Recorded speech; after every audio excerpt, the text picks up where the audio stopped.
Devam ediyoruz. En son ne yapmıştım? Hatırlamıyorum. Dur. Bir tane adayı şey yapmıştık, halletmiştik şuradaki. Şuydu sanırım. Bu muydu?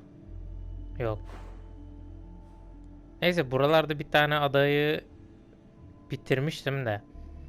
İki tane yan görev yapıp ee, kaldığımız yerden devam edeceğiz şimdi. Atina'ya geri geldik. Ana görevlerden devam edeceğim ama devam etmeden önce bir yetenek açalım.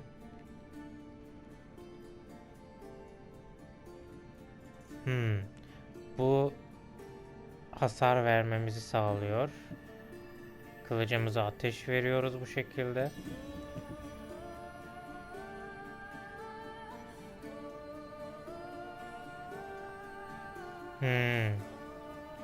Zamanı acayip yavaşlatıyor 5 saniyeliğine, 5 saniyeliğine. Bu ne? Ha.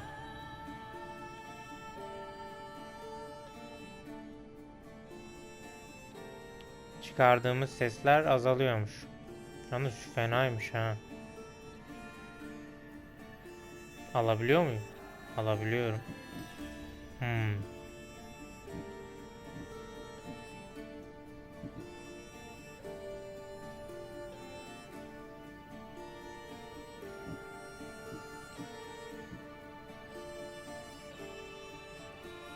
Ok ustası.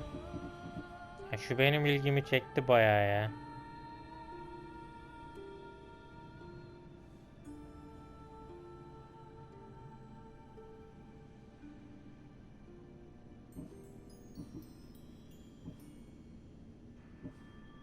Ama upgrade yapabiliyoruz şu an. Upgrade yapmayı tercih edeceğim.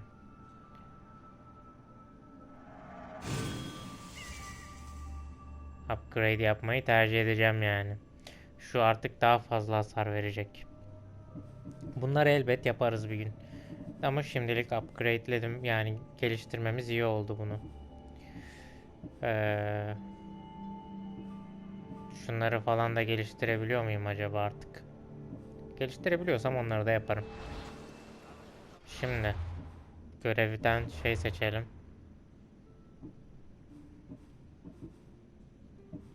Kozmos'un gözü var burada bir tane.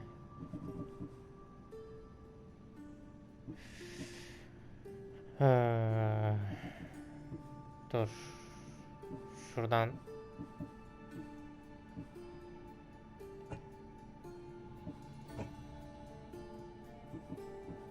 ana görevleri geçebilsem güzel olacak.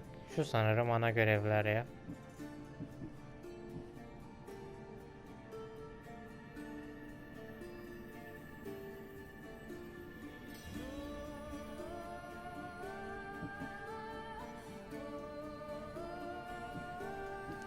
Mızrağı geliştir. Eye of Cosmos. Bu sanırım ana görevdi ya.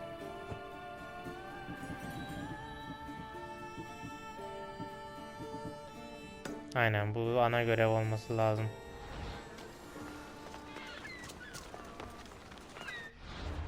Nereye gitmemizi istiyor bizden bu?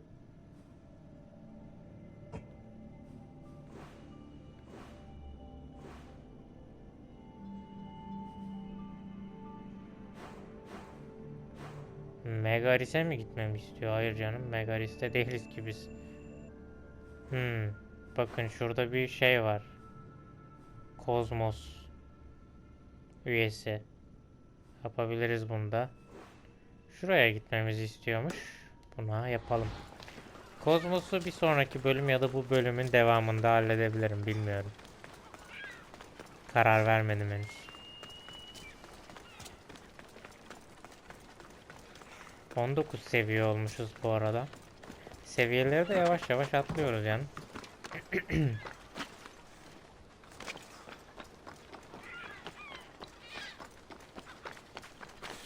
Max seviye var mı acaba? Yani en üst seviye ne olabilir bilmiyorum. Ya da sınırsız devam ediyor mu onu da bilmiyorum. Ama max bir şey çıkabileceğimiz bir seviye vardır ya. Yani sınırsız devam edeceğini sanmıyorum.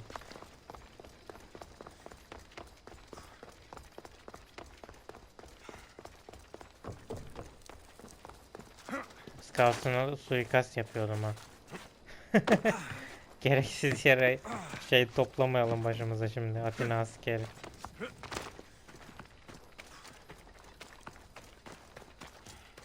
Acaba buradakileri öldürsem görev iptal oluyor mu yani?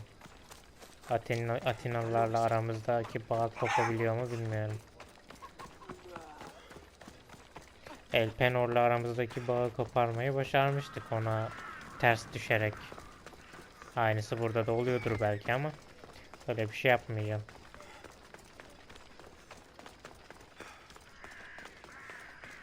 Heykeller, meykeller. Lan her yerde de heykel var. Atina işte. İlginç. Atıma niye bilmiyorum ben? Ben de bilmiyorum. Şimdi aklıma geldi. Buraya kadar geldik artık. Şimdi ata binsem ne olur, binmesem ne olur. Önceden düşünmem lazımdı bunu. Zaten şehir içinde at hızlı gitmiyor diye biliyorum.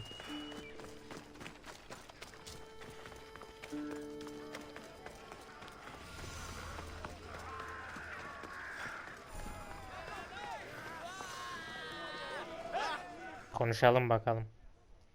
Sıkıntısı neymiş?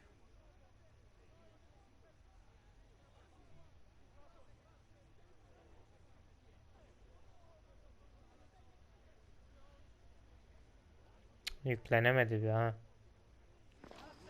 You must be the one Pericles sent. I am. He said there is an ostracism vote, but didn't tell me what I'm here to do. Of course he didn't. That's what I'm for.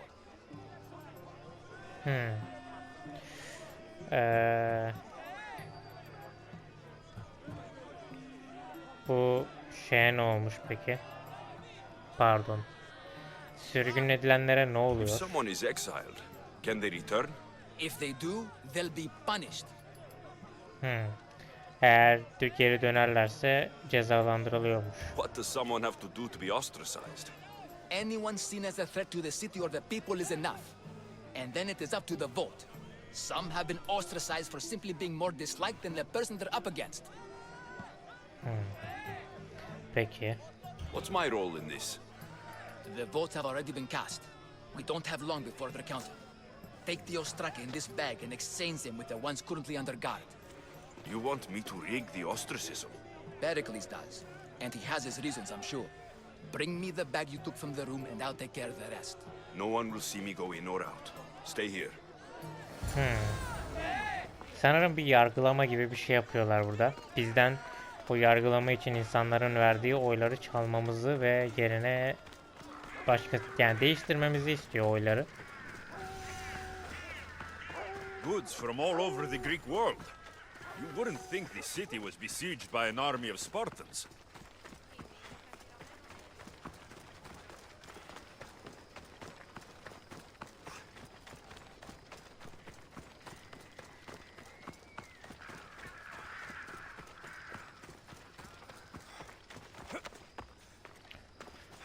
Oyları değiştirirken görünmememiz lazım tabi.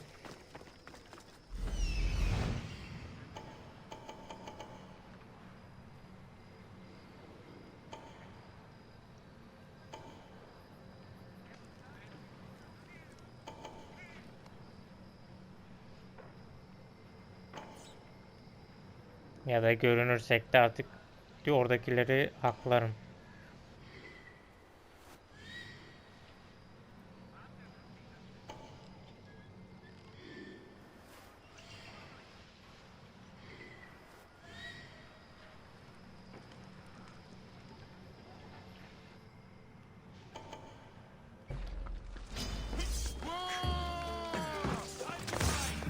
Amacım savaş çıkarmak değildi ya.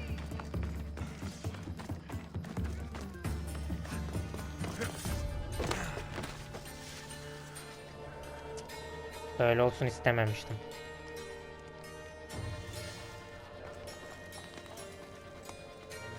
Burada düşmanların olduğundan haberim bile yoktu benim. Dikkat etmedim yani. Yok yere olay çıkarıyorduk az kalsın ya. You are not trying hard enough. Go! I hear and obey.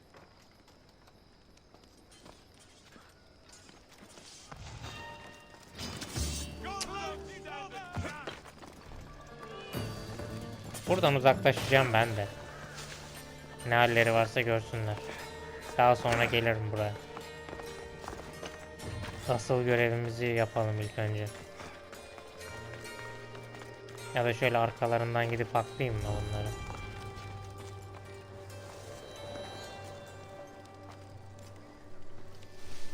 Fazla kaşındılar çünkü.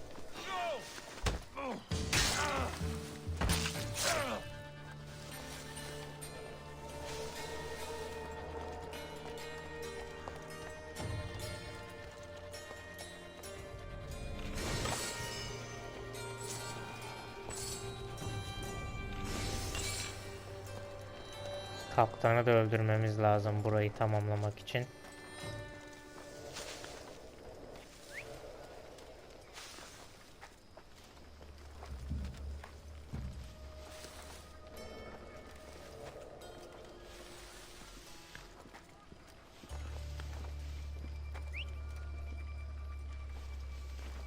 Bunlar niye ıslıklara reaksiyon vermiyorlar, ben onu anlamadım.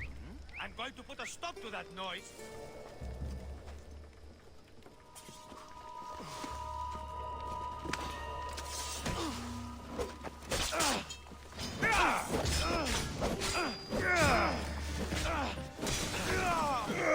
İyi, kaptanı da öldürdüm.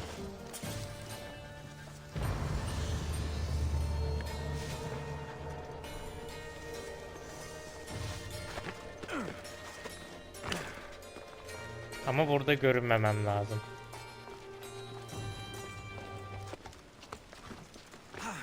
Fire! Shit! Out! Yanarak ölmeyelim de. Get out! Out! Yanarak ölüyorduk az kalsın.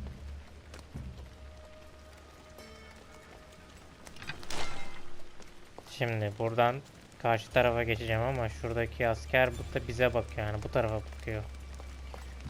O yüzden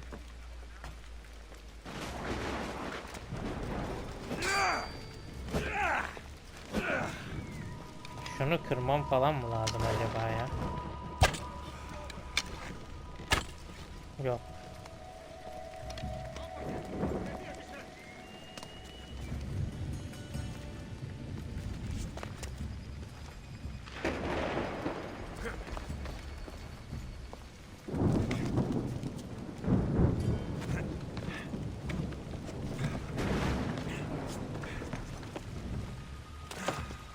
Mecbur bunu halledeceğim ya.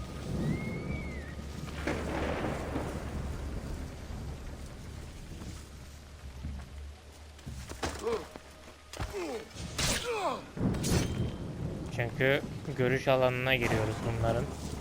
Sonra sorun çıkarmasınlar.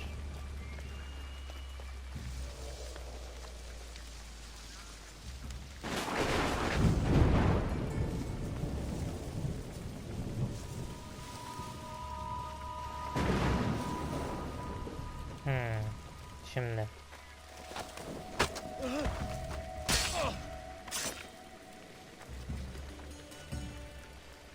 Buradan yukarı.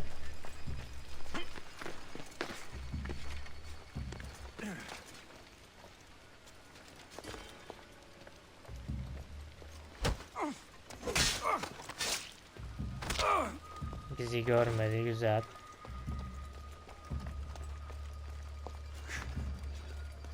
Buradan yukarı. Şunu alacağım ya. İşimi bozuyor bu. Ölmeyecek galiba. Dur, ölür ya.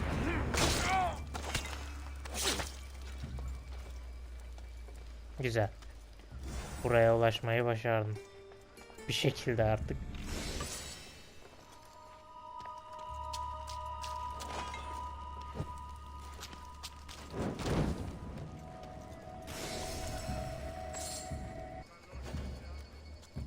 2 hazine varmış.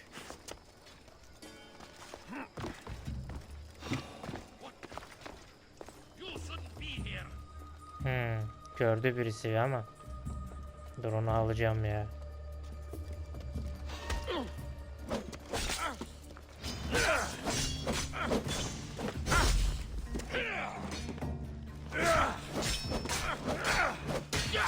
Ready to die. Görünmeden yapmamız lazımdı bunu aslında ama. Only the guilty run.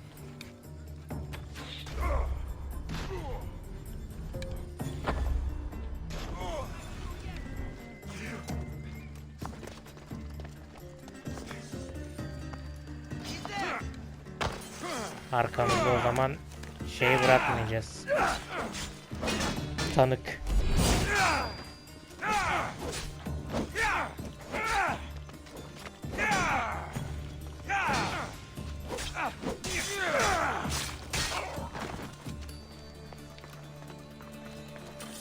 Yani öldürmek istemezdim bunları ama yapacak bir şey yok.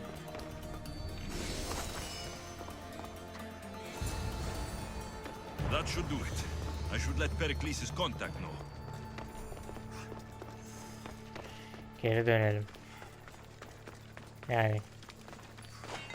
Hayır ya, sessiz kalsaydınız ölmeyecektiniz işte. Niye bu kadar uğraştınız anlamadım. Burada bir hazine sandığı var.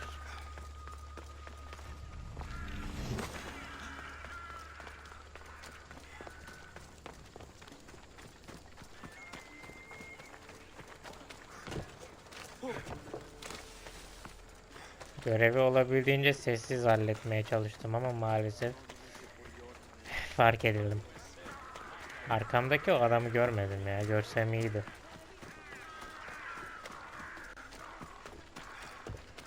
Neyse en azından tanık bırakmadık. Adam kalmadı içeride yani. Al getirdim. Değiştirdim daha doğrusu.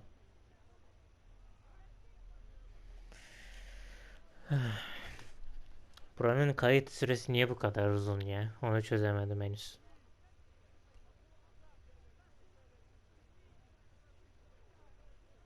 It's done. With them. Dump them in a well.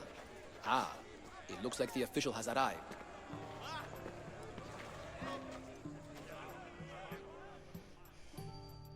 Yetkili I kişiler gelmiş. apologize for the delay. There was evidence someone attempted to tamper with the votes. Don't worry. The Ostraka are all accounted for. The votes were counted, and Anaxagoras is to be ostracized. Öldürmememiz lazımmış.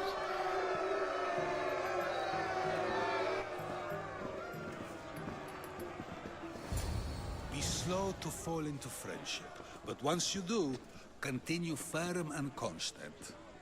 It will be more difficult for me now that Anaxagoras must leave Athens. We were quite close, although he and Perikles were much closer. It's strange, Perikles wasn't here today to defend him. Oradaki adamları öldürmememiz lazımdı.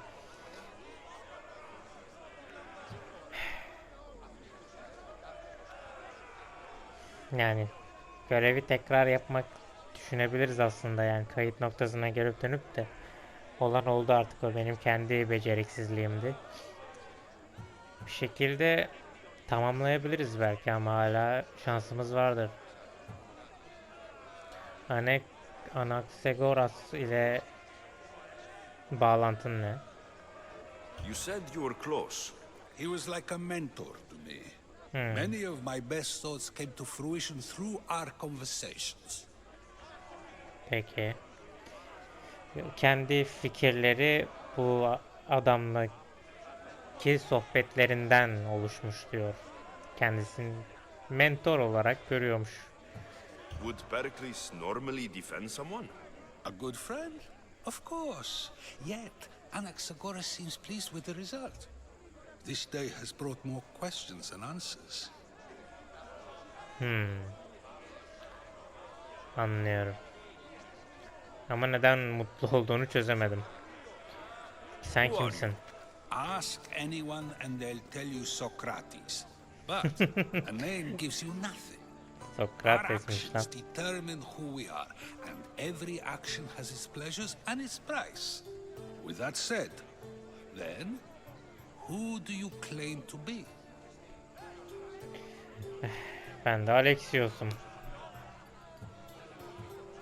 Ya da ben bir paralı askerim de ben Alexios'um. My name is Alexios. And still, I don't feel I know you. Perhaps I can find out who you are a different way. You want to know me? Knowledge is the one good in this world. Surely you agree?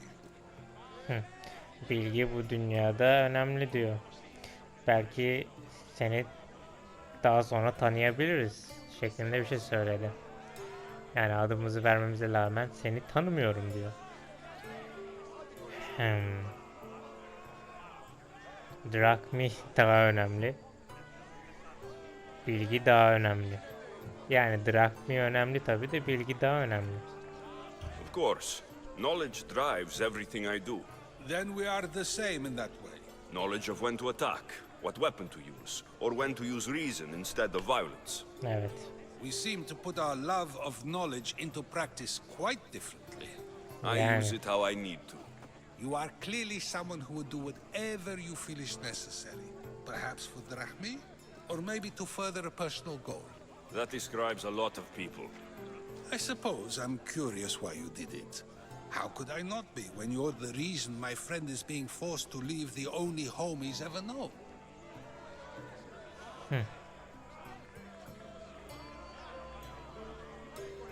İlk önce Alexios bilginin neden bizim için önemli olduğundan bahsetti.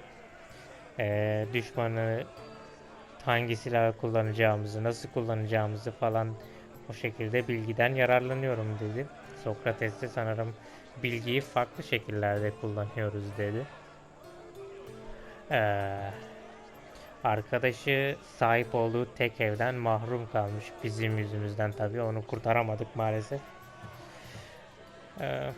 Kanıtlayabilir miyiz? Yalan söylemiş oluruz yani ben hiçbir şey yapmadım dersek. Sokrates'e yalan söyleyecek adam anlamayacak mı acaba yalanımızı yani? Neyse ben burada doğruluğu seçeceğim ya. Başka çaremiz yoktu yani. I did what I was asked to do. And your needs are greater than those of the man you helped ostracize. Still, you raise a fine point. Who is more responsible?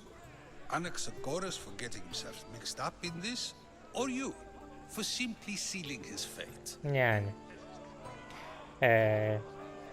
Yaptığımızı şey diyor işte. Kendini böyle bir durumun içine sokan ne zıkkımsa bunun adı da Anaxagoras mı yoksa sen mi diyor bundan sorumlusun. Yani bu adam kendini böyle bir şeyin içine sokmasaydı biz de hiç uğraşmazdık. Tabii ki de Anaxagoras sorumlu yani kendi şeyinden. Biz ona yardım etmeye çalıştık. Biraz işimizi batırdık sadece. I'm not responsible for his actions. I have one thing to think about. My own. Then I hope you also think about today, about Anaxagoras, about choice. Socrates, there you are. Here I am. You're late. They're all waiting for you. I wish to see Anaxagoras' fate, and so I have. Tell them I'm on my way. Well, it seemed our conversation is at its end. Although I hope it isn't the final one we have. I wouldn't Umarım know. bir daha kullanırız yani konuşuruz. That's everything Pericles wanted. Time to return to him and find out what these Athenians know about my mother. Son görevi düzgün tamamlayamadım. Ama sorun olacağını sanmıyorum. İki görevini tamamladım sonuçta. İkisini doğru tamamladım. Birisini yanlış. Yapacak bir şey yok. Yani yanlış tamamladığımı düşünmüyorum. Yapacak bir şey yoktu orada. What can I get for you? Yani oradakileri öldürmemem lazımdı. Şunu upgrade yapamıyoruz. Okumuz değil, bu mızraktı. Şu an hiçbir şey upgrade yapamıyorum. Peki. Yani orada görünmeden halletseydim büyük ihtimalle bu adam da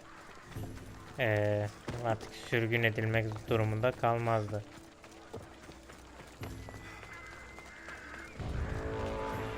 Paralı asker var etrafta. Nerede?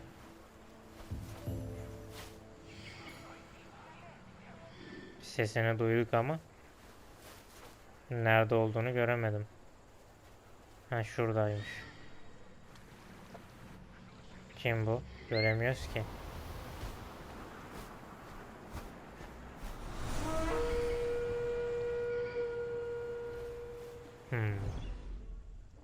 Peki.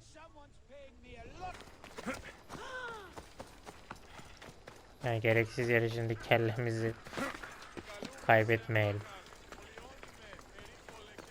Şöyle 19-20 yani kendi seviyemize yakın olsaydı hallederdim de 2 seviye var. Zorluk çıkaracakmış gibi bir his var içimde, o yüzden bulaşmayacağım.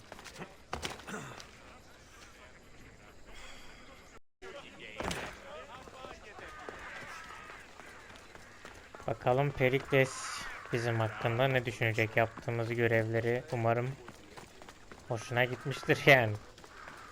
Hatalı yaptığımız için bizimle de dost olmaktan, daha doğrusu yardım etmekten vazgeçmez umarım.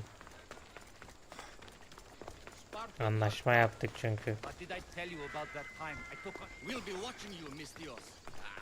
Kapıdan giremiyor muyuz yani? Ha. Tamam, girmeme izin verdiler. İyi, o zaman kapıdan girelim canım.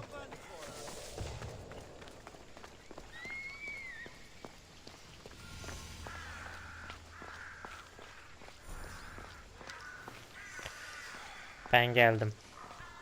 Perikles.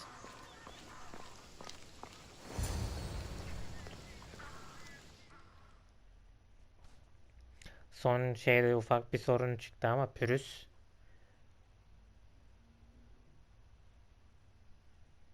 Umarım kızmamıştır.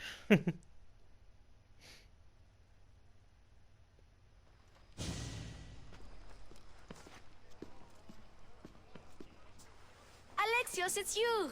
Phoebe. You promised we'd see each other again, and now we have. I also said stay out of trouble.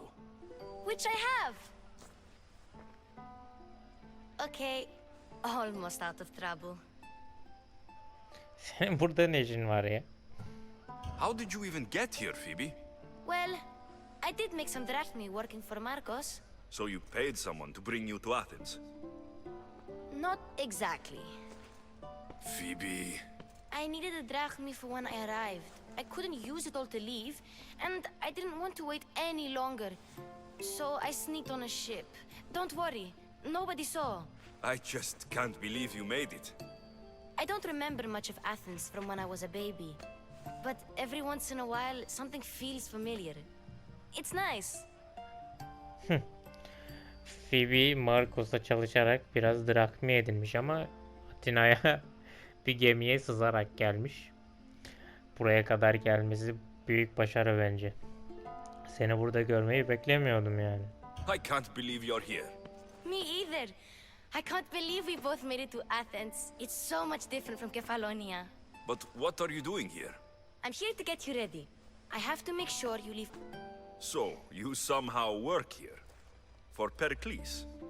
No, for Aspasia. Aspasia diye biri adına çalışıyormuş artık burada. Kıyafetlerimiz yok. Silahlarımızı burada bırakıp oradaki kıyafeti giymemizi istiyor. Ulan silahlarımı bırakmak istemiyorum ya. Neden kıyafetlerimi değiştirmem lazım? I don't understand why I have to change. It's just what you do here. I felt weird at first, but you forget about it pretty fast. And my weapons? Don't worry, I'll take care of them. You don't want to scare people in there. Well... Yani Alexios'u görünce korkmuyorlardı. Silahları görünce mi korkuyorlar? Alexios da bence savaşçı sonuçta yani. Enteresan. Neden Aspasia adına çalışıyorsun? How is it you're working for Aspasia? Well, I did get into a little bit of trouble after I got to Athens. I may have been a leader of a small group of orphans that tried to cheat Aspasia. We didn't know it was her, though. And you convinced her to hire you? No, she asked me on her own. That was lucky. Atina'ya geldiğinde başına küçük bir soruna bulaştırmış. Yetimlerin oluşturduğu bir çete kurmuş kendine. Sonra Aspasia ile karşılaşmışlar falan işte. Ama Aspasia onu davet etmiş çalışması için. I think I'm ready to go in. You can't. Not like that, anyway. The Athenians like it best when you try to fit in. But don't worry, I have just the outfit for you. Peki. Ya ısrar etmeyeceğim. Değiştirelim madem kıyafetlerimizi. I'll get changed. Promise you'll take care of my things. Yep. Leave your weapons in the corner, and I'll come back when you're done.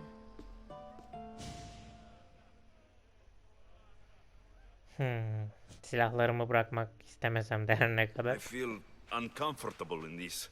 Now you look like everyone else. You say that like it's a good thing. It is. If you want them to take you seriously, this is the easiest way. Trust me. Is that everything? You're all ready to go in. Don't worry. You've done scarier things than this. I'm struggling to think of any right now. Are you sure I can't keep just one weapon with me? No weapons. Nay. Bir tane bile silah alamaz mıyım diye sorduk. Hep Alexios da benim kafada güvensiz hissediyorum kendimi şu kıyafetlerin içinde. Neyse. Herodotos'la konuşalım bakalım. Here, Alexios. The mighty mercenary and traveler has finally made his grand entrance. Only slightly late, too. Herodotus. Athenians have no problem letting me know when I'm not welcome. It's a relief to see your friendly face. Don't let the company here tonight intimidate you. I won't. Pericles is no king. He needs these guests to love him so that the people love him. And they, in turn, need Pericles. You're no different from any of them. Do you really think these people will help me? They will if you get them to trust you. And you've wisely dressed for the occasion. Appearing trustworthy is the most important part of being trusted, after all. Now then, come, let me introduce you to everyone. They may not look it, but this group holds the way to the future on the tip of their opinionated tongues. Sophocles and Euripides, for example. Two of the most celebrated playwrights to date. No one can throw stones as far as they can. They appear to be locked in some kind of intellectual struggle, as is their way. He's a writer of comedies, of all things. Comedies, Euripides.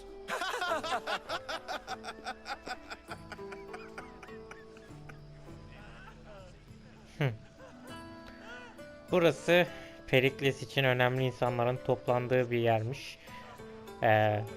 Bizden onlarla iyi geçinmemizi istediler. Elimizden geleni yaparız.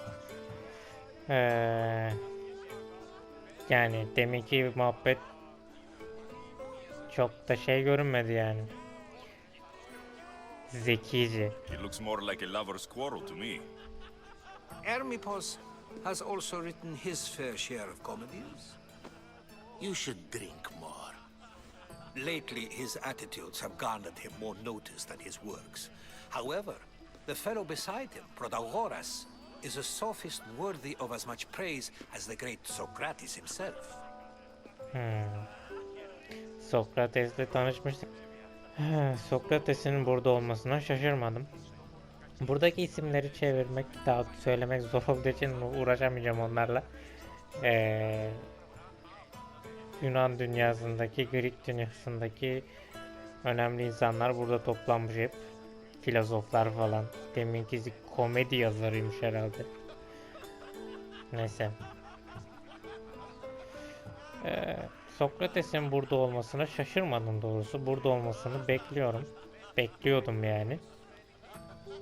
Sokrates o kadar da büyük değil diyebiliyoruz ama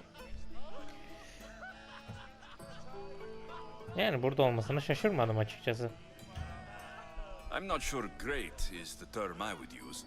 Oh, don't let Socrates get under your skin. At least he wore shoes for the occasion. And the poor thing gesticulating like an ape is Thrasymachos. If you listen closely, you'll notice he and Socrates are actually arguing the same points. But the wind from his wild gestures deafens him to critique. That isn't at all what I mean. Sokrates'in yanındaki adam aynı konu üzerine tartışıyorlarmış. Which reminds me, there's something I need to get his help with. Vile Socrates, always appearing where I least expect him. Warrior, protect me from his amorous gaze. Oh, Alcibiades, this is not a time for jealousy, but for love. Kafası güzel herhalde.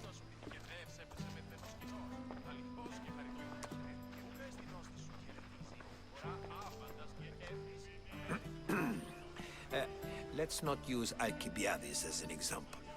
Be good and don't drink too much.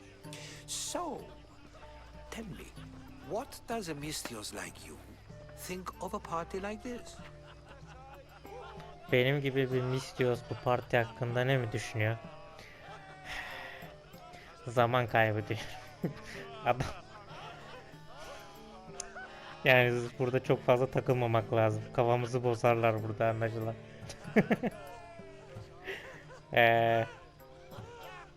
Yani partiler pek bana göre değil diyelim ya. Bana silahlarımı ve kılıçlarımı geri verin, işe koyulalım. This is going to be a long night. Parties should be about vomiting up blood, not clean. If these guests aren't to your own unique tastes, then just focus on why you came here in the first place. Thank you, Herodotus. Now, if you'll excuse me, Pericles is here somewhere and I need to prepare him. If he's alone, I'll tell him what your sister said. Peki.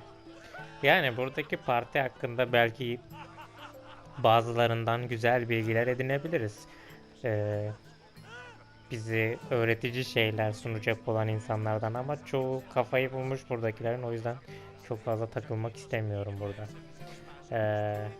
Git sen Perikles'i bul. Agreed. Pericles needs to know. I'll stay here and look for clues. I hope they know something about your mother. Me too.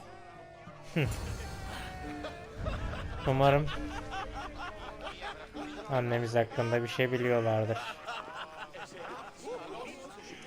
Sokrates'le konuşalım madem. And so it isn't the rich and powerful, but the gods who are the source of justice? What? No! Have you been listening to nothing I say? Konuşamıyoruz bununla. Yani kendi tartışmalarını yapıyorlar. A new face in Perikles'in abode. Ha! That in itself is a remarkable thing. You must have seen me doing my impression of Cleon. I call it the orange ape. Tell me, what does it think? Ne bileyim ben.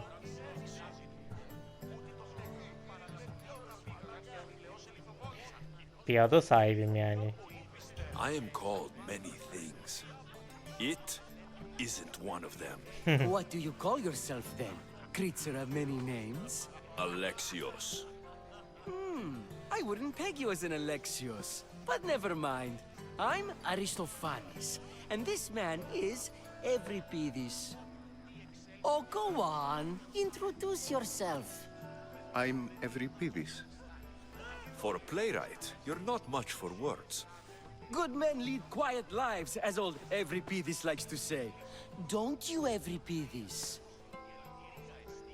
Bu adam kafayı bulmuş Now, bence. if you'll excuse us, I was just about to dazzle this old dog with my impression of Pericles. I call it the wooden board. The man is your host. Under every stone hides a politician, I always Perikles'i say. And Perikles is no different. tahtadan domuz olarak adlandırıyor. Or civility in the context of what can be observed.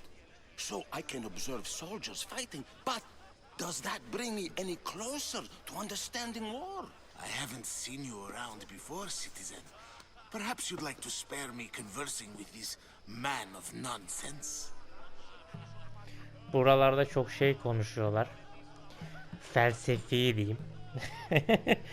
Türkçesini anlamazken İngilizcesini nasıl çevireceğim bilmiyorum. Yani şey diyor. Savaşan askerleri izlesem savaşın kendisini anlar mıyım? Öyle bir şey dedi galiba. Ya da ona yakın bir şey. Bilmiyorum. Anlar mısın, anlamaz mısın? Konuşalım bakalım. Sure, we can talk. What about? Before Protagoras changed the subject, we were talking about the next great leader of Athens, Cleon. Cleon hakkında konuşuyorlarmış.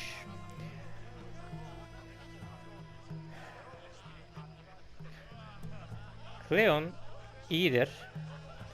Cleon bir ahmaktır. Ya da benim neden burada olduğum hakkında konuşalım. İlk önce bunun cevabını verelim. Cleon ahmak mı değil mi bilmiyorum. Ama iyi mi değil mi de onu da bilmiyorum. Bence biz burada kendi meselemizi konuşalım. I'll change the subject again. I'm looking for someone. A Spartan woman. Spartan? Hopefully she's dead in the gutters. It's better than those mongrels deserve. I wonder if you found the woman, even if you saw her with your own eyes, would you believe her existence to be true? This is getting nowhere. Forget it. If you don't want to discuss that, then what? Yani eğer o kadını bulsan, kendi gözlerinle görsen ama peki görsen bile varlığından emin olabilir misin diyor. Felsefi konuşuyorlar. Perikles neden sizi davet If you're etti? an ally of Cleon, why would Perikles invite you? You're not from Athens, outsider. Here, we keep our enemies closest of all. Cleon'un adamıysan Perikles seni neden buraya davet etti dediğimizde sen Atina burada insanlar düşmanlarını yakınında tutar diyor. Aspasia nerede? Why isn't Aspasia here? Can you be certain she isn't? Lan başladı yine. Presence is still no guarantee that she is here. In my opinion, it's just like her to cower in the shadows while we stand out here in the light. Yine saçma konuşmalar. Ben gidiyorum buradan. This has been useless. Here.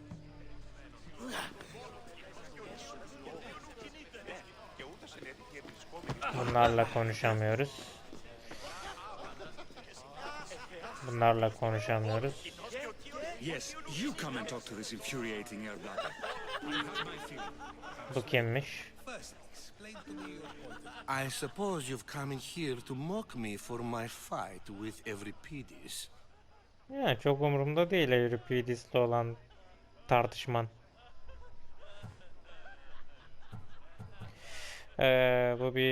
O bir dövüş değildi. İpucu arıyorum. Geç bunu. I've seen lots of fights. That wasn't one. I really made a fool of myself this time, didn't I? I'm Sophocles, though I'm sure you knew that. And you are? I am looking for information that will help me find someone. A Spartan woman. A Spartan woman in Athens. Sounds intriguing. Though, if you expect me to notice someone other than myself, you expect too much. You could talk to Euripides. He's the second most worldly man here. That pediculous, Xanthodontus exophthalmic Morosov. But he doesn't talk without a drink. I have no idea what that meant. Ben bile No, bir you anlamadım. don't. Yani ben anlamadım. Alexios zaten anlamamış. Euripides içince konuşabilirmiş. Peki. So, we get him drunk and he talks. He sounds more Argive than Athenian. Impressive, foreigner. Euripides is from Argos. All right, if nothing else, this party could use the help. You'll need to pick the right wine for this task. The kitchen should have what you need. Let me know when Euripides is done in, and I'll slip away unseen. Peki. I believe you mean to ask me, how does Pericles know you?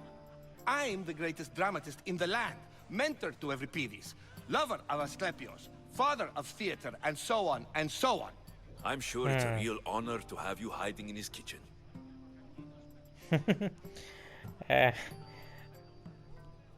Bayağı önemli biriymiş.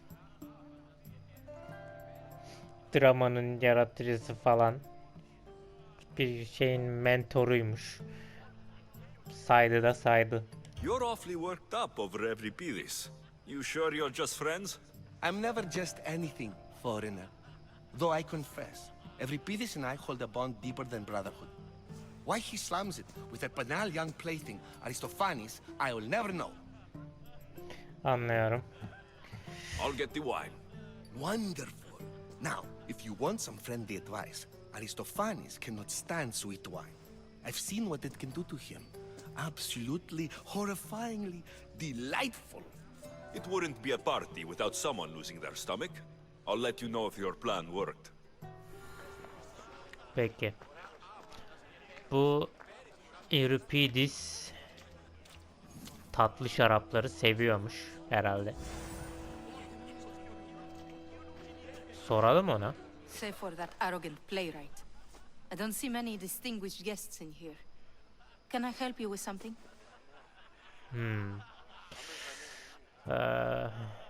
Sweet wine. Buraya bir tatlı şarap için I'm geldim. here for your sweet wine. Yes, take it. But get out of my kitchen. I'm very busy, you know.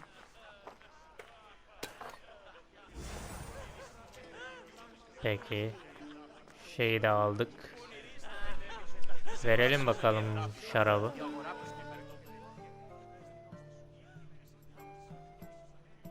Ne olacak ben de bilmiyorum. Care to see my impression of Protagoras? I call it the flapping bladder. I'm sure he wouldn't. When I need to relax, I start to fight. For you, though, Quickly, bring him some wine so that he might say something clever. After my argument with Sophocles, I think I'd rather keep my head clear. Sophocles ile olan tartışmamdan sonra aklımı dingin tutmam lazım diyor.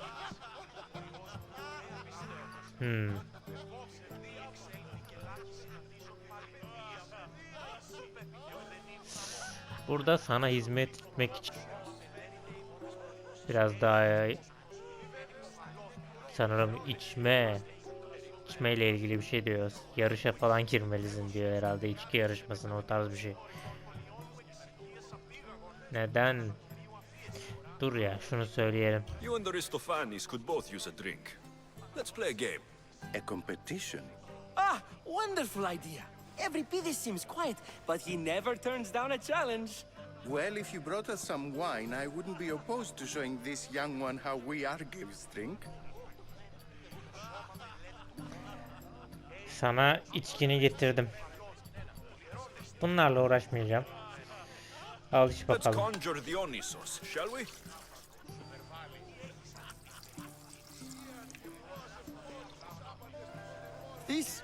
This is pure swill. Amateur. In my day, this would be considered nectar of the gods. Another round. Tanrıların nektarı olarak adlandırılırmış Ready for more? bu şarap.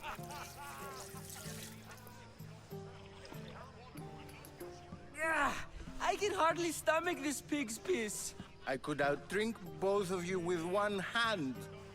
Let's have some more. Doymuyor. Ready for another? Gözlere bak Alexios. İç. This wine is terrible. You, I like you. Who brought you here? I brought myself. I'm on the trail of a woman who fled Sparta a long time ago. Fled? Why? She lost 2 children. She had no choice. She fled to heal a broken heart. Euripides, write her into a play.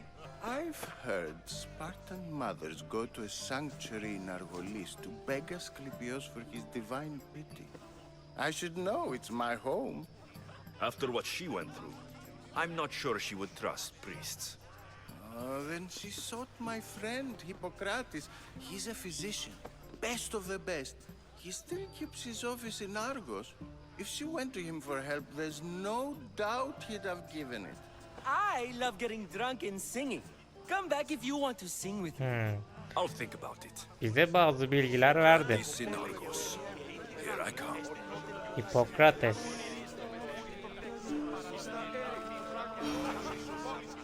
Hippokrates bunu falan söyledi. How's Euripides? Drunk, I hope. Evet evet. You can stop hiding in here. Euripides won't notice you coming out. He won't notice anything. Hiding? Heed this. War has come to Athens. First they take our homes, then they take our heads. I intend to be found with at least my dignity intact. Or what's left of it anyway. If you see Pericles, tell him I said thank you for another colorful evening. Yok almayayım, sağ ol. Bunu hallettik. Şimdi bir bakalım diğer tarafta neler oluyor.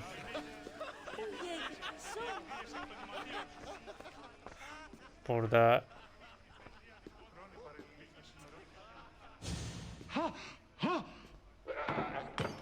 ne oluyor be? Someone's being hurt. Open this door, or I'll kick it in! Don't mind her. She likes to watch. Look at you. Such authority. Such aggression. I can see why Pericles has taken such an interest in you. Did you come to join us? It sounded like someone was in pain. Well, it can sometimes be hard to distinguish between sounds of pleasure and pain. Had I known you were going to knock, I would have left my door wide open for you. Anlıyorum. Eğer senin geleceğini bilseydim kapıyı sonuna kadar açık bırakırdım diyor.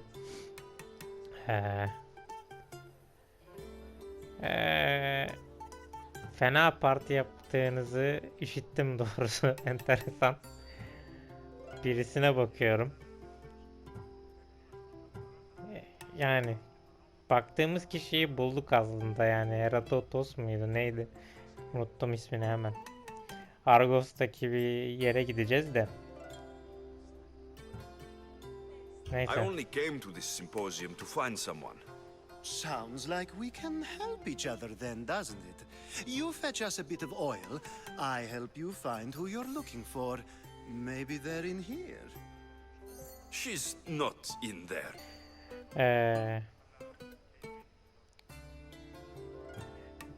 Ben burada çok takılmayacağım. Enteresan tipler olsalar da. Yağ getir falan dedi bize de. Yağ aldık bir tane aslında, verebilirim bilmiyorum. Ama takılmayacağım burada çok fazla. You have enough servants. Get them to do it. Shame. If you change your mind, I promise to pour the oil on you and lick it off. Peki. Eğer fikrimi değiştirirsen üzerine yağ döküp yalayabilirim diyor. Yani, teşekkür ederim, istemez kalsın. Yukarıya bakalım. Burada ne varmış?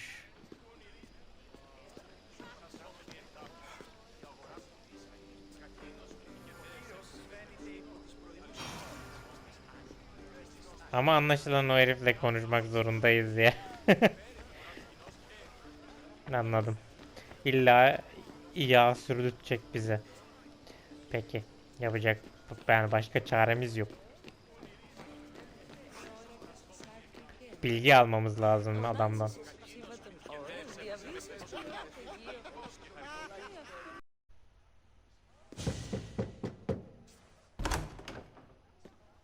I was just about to come find you. Clearly you were thinking the same thing I was. Allah yağını ne yapıyorsan yap ya. I come bearing gifts. We're saved!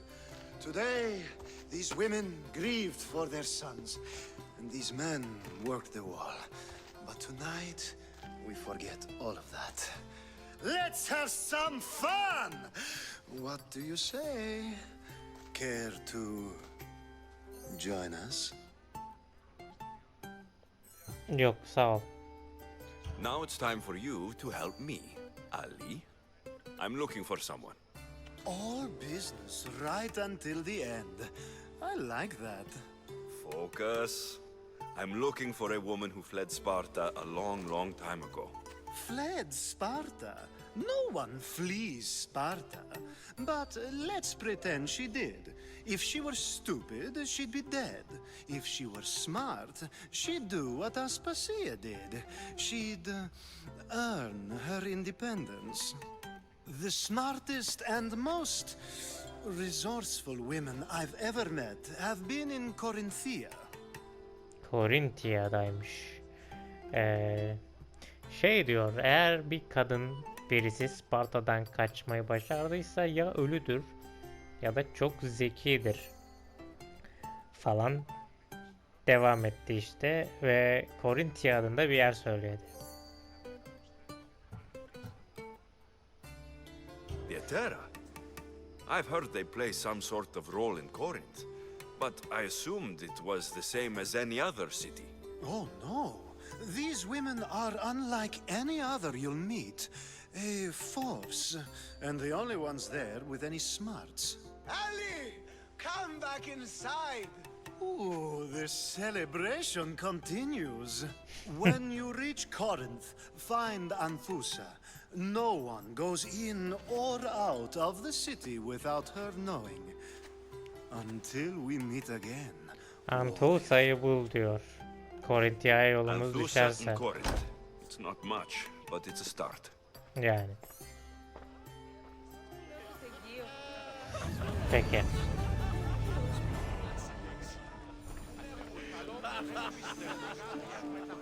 Artık Sokrates'le konuşabiliriz. If it isn't the one who agrees that knowledge is most important. I think we agreed our use of that knowledge couldn't be more different.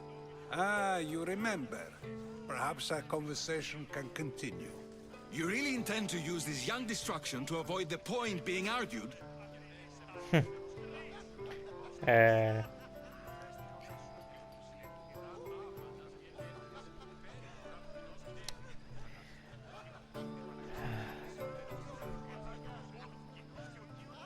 Yani bizi şey diyor. Aramızdaki tartışmayı bu adam yüzünden bozacak mısın falan dedi yani. Tartışmaya sonra kaldığınız yerden devam edersiniz. İlk önce benim işim bir hallolsun. Sonra neyi tartışıyorsanız tartışın yani. Alındım yani biraz. You've been arguing a single point all night and no one has a black eye? You have my attention. We're discussing the nature of rulers. We're better to do so than here. I'll ask you the same question I asked Thrasymachos. Would you agree that the act of ruling is an art? It is an art, as all worthy undertakings are. That is not up for argument. Yet, medicine is for the betterment of the patient and not the physician. Carpentry improves the building, not the builder. Then, is the art of ruling not for the betterment of the ruled rather than the ruler? Don't be absurd! Yönetim bir sanat mıdır falan diye soruyor bize. Bu bir zaman kaybı. Yöneticiler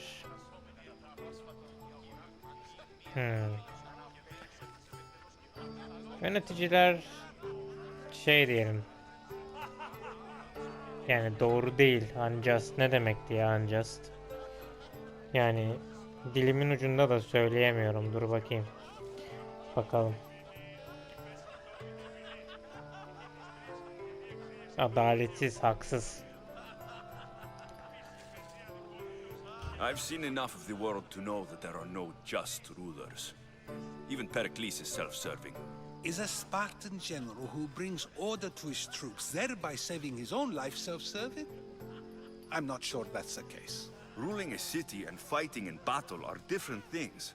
By practicing the art of war, doesn't the general guarantee some of his troops a ferry ride to Hades, when a swift retreat would save all their lives? Spartalı general çok felsefi konuşuyorlar. Nasıl çevireceğim ben bunları? Yani şey diyor. Spartalı bir general diyelim. Savaşta ordusunu verdiği emirle Hades'e gönderebilir. Yani yani ölüme sürükleyebilir ya da ani bir kararla tüm herkesin hayatını kurtarabilir diyor. Peki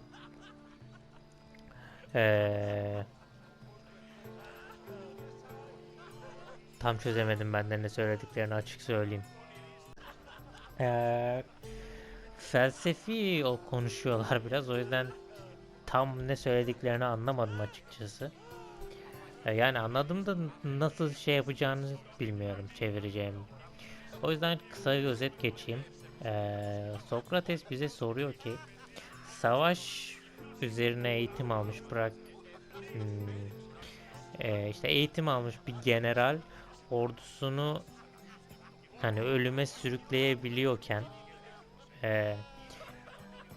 geri çekilme kararı verse hepsinin hayatını kurtarmaz mı falan bir şey soruyor. Öyle bir şey sordu. You just said a general isn't self-serving when he brings order to his troops. Then you said he is self-serving because retreating would save the lives of his men. What are you trying to say? I never tried to say anything. But you just said those things. I said the words, but I didn't say anything at all. I only attempted to gain your view on the matter. Ve aynı Alexios'un tepkisini veriyorum.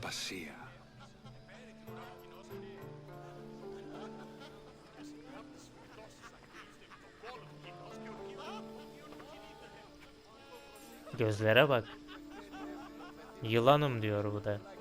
Bilemiyorum ama emin değilim.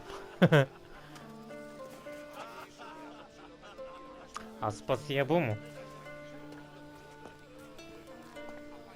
Bu konuşmaları es geçiyorum.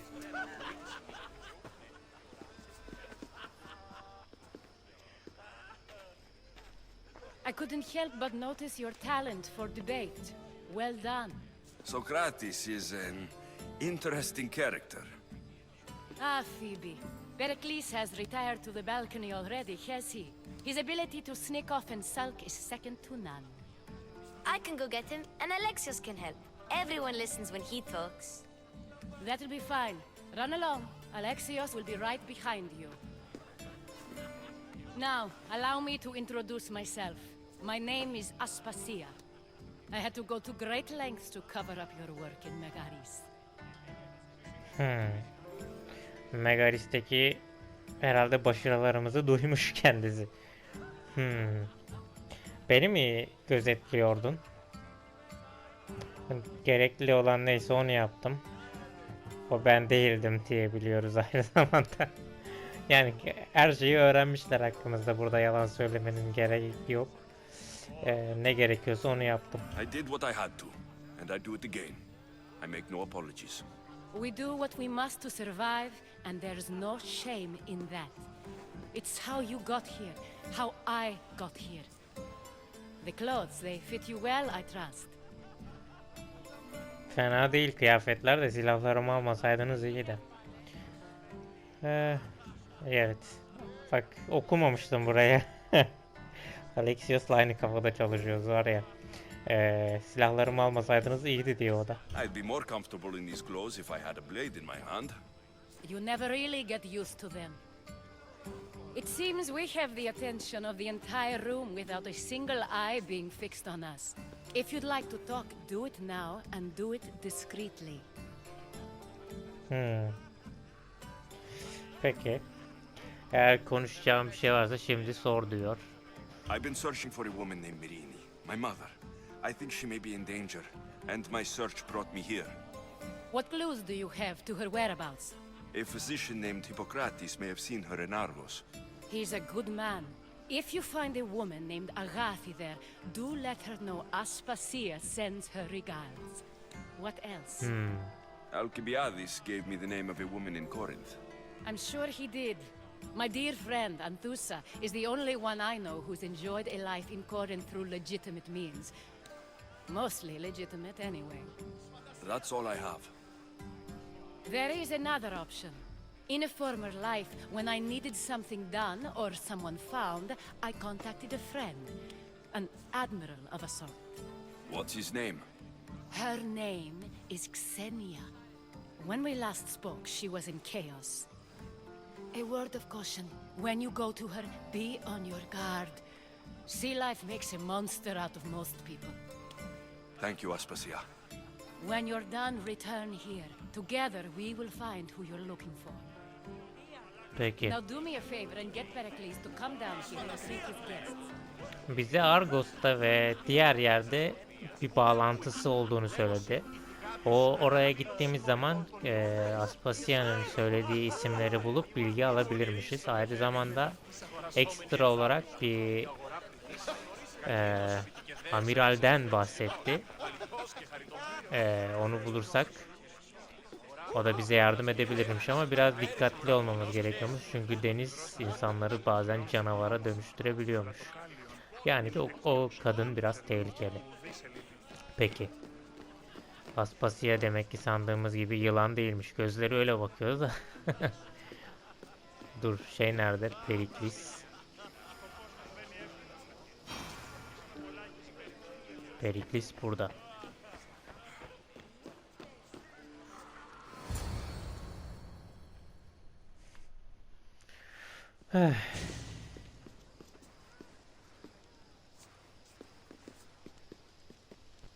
Aşağıdaki konuşmalardan başım döndü ya.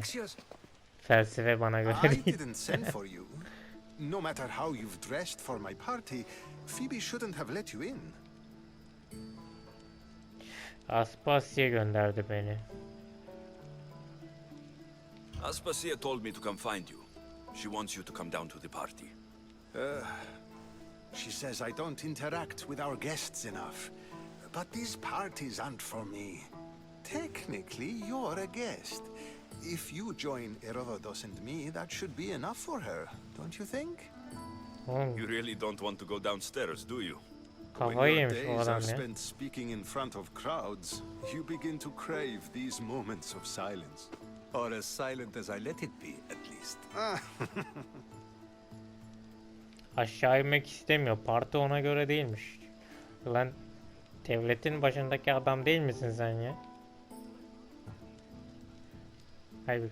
Neyse dur. Phidias'ın neden kaçmasını istedin diye Phidias soralım. was awaiting trial, but you had me get him out of Athens. I figured you, of all people, would want to follow the law. Phidias is a very dear friend. I didn't want to risk him being found guilty. And of course, there were other threats. So you knew? I know he's delusional, but one day when you have a friend you'd do anything for, you'll understand. Bir gün bir arkadaşa sahip olduğun zaman yapman gerekeni yapacaksın. O zaman anlarsın beni diyor. Bunları zaten öğrendik, neden bizi bunlarla uğraştırdığını. Sana söylemem gereken bir şey var diyelim. Your life is in danger. Yes, Herodotus was saying. This cult doesn't worry me. I have my life threatened by far worse people every day. My true concern is Athens. I fear for her future. Seni öldürmek isteyen birileri var dediğimizde biliyorum dedi ama benim asıl endişelendiğim o değil. Benim asıl endişelendiğim Atina diyor. Onun geleceği. Bu tehlikeyi ciddiye almalısın. Ben de Atina hakkında endişelenirdim diyor. Yani ölürsen Atina'ya bakacak kimse kalmaz. O yüzden kendine de biraz dikkat etmelisin bence.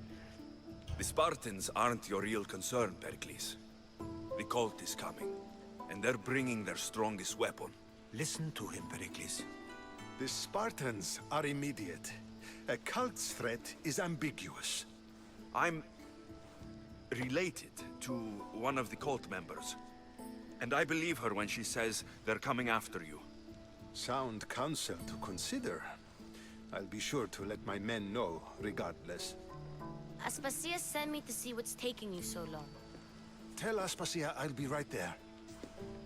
I suppose this is where our conversation ends. Thank you again for helping me. I hope my guests are able to help you in your search. Time will tell.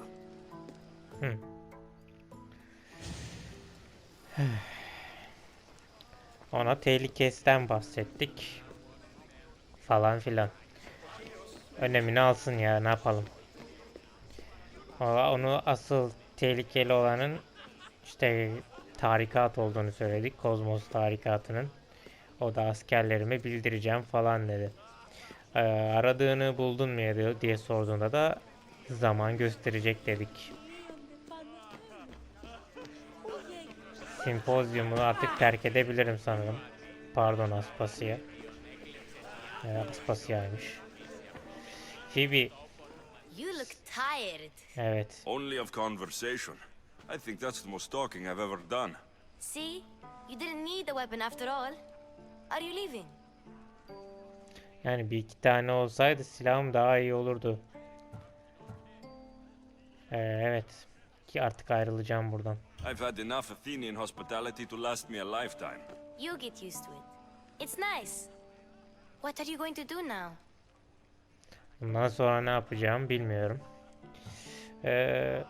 İlk önce şu Korintia'ya mı gitsem?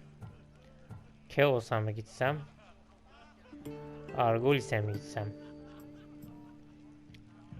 Neyse ilk önce şu Korintia'ya gidelim ya. There's a woman in Corinth I'd like to talk to. I've heard about that place from Alcibiades. He says you don't go there to talk. Alcibiades says a lot of things. He sure does.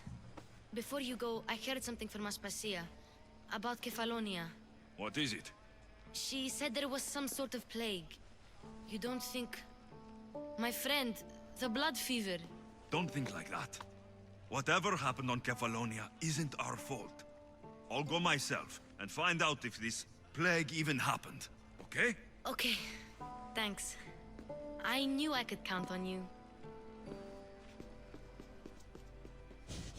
Evet, Kefalonya'yı saran arkadaşım yüzünden mi oldu acaba diye, ama o senin suçun değil dedi. Bir gün gidip bakarız. Aslında gidip bakmıştım oraya ama. Not going to beg to come along this time?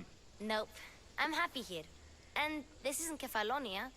That means you'll be back. That's very true. Plus, I really like working for Aspasia.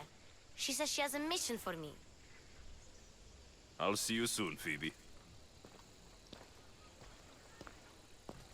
Bye, Alexios. Anlaşılan burada kalmaktan hoşnut.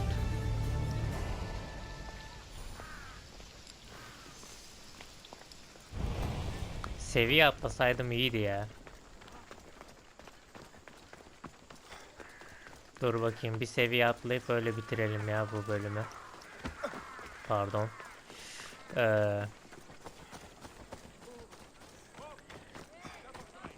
Bu bölüm konuşmalar, bu sempozyumdaki konuşmalardan anladığım kadarını özetlemek isterdim ama o zaman o özeti bile çok uzun sürüyor. Değişik insanlarla tanıştık ya, çoğu işte tarihi kişilik zaten çoğu da. Kullandıkları cümleler falan beni aşıyordu bazen, o yüzden kusura bakmayın.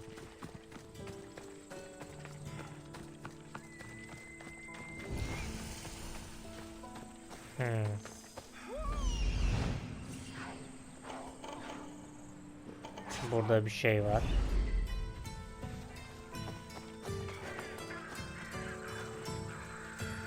This area will be well defended.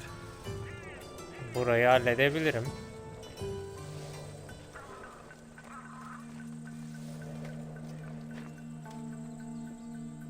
Hera'nın yanık tapınağındayız. Seviye atlamak için halledeceğim burayı.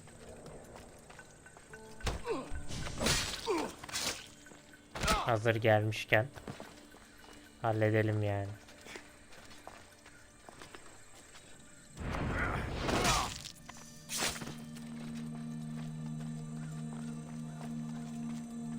Ölecek mi bu? Ölmeyecek. O zaman şuna dalıyorum.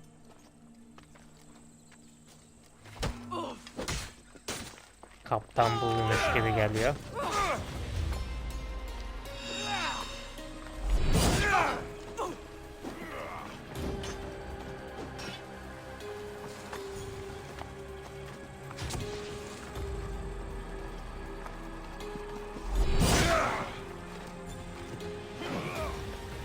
Canımızı yüksekte tutalım da.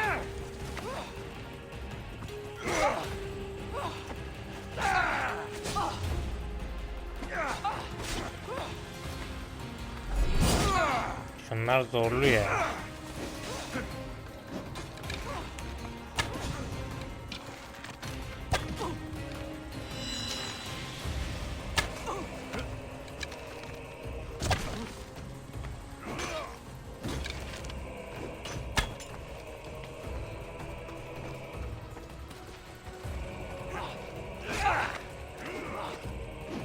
Can doldurmam lazım.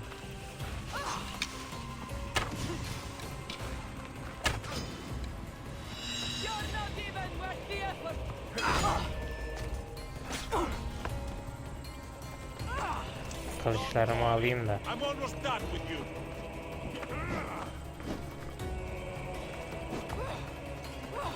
Tehlikeli yerde duruyorum şu an.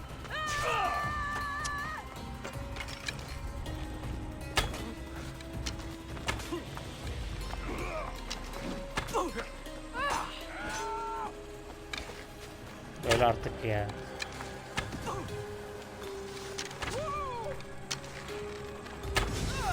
Güzel öldü.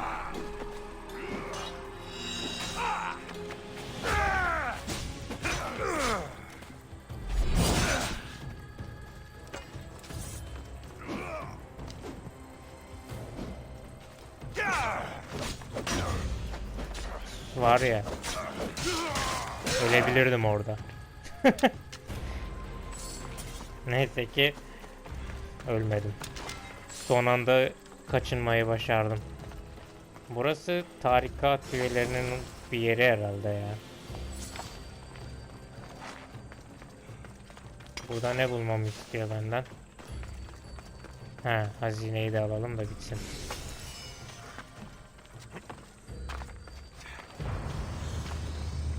Güzel.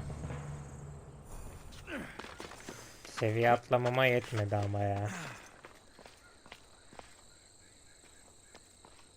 Bak bu iyi olmadı. Seviye atlamama yetseydi güzel olabilirdi. Neyse.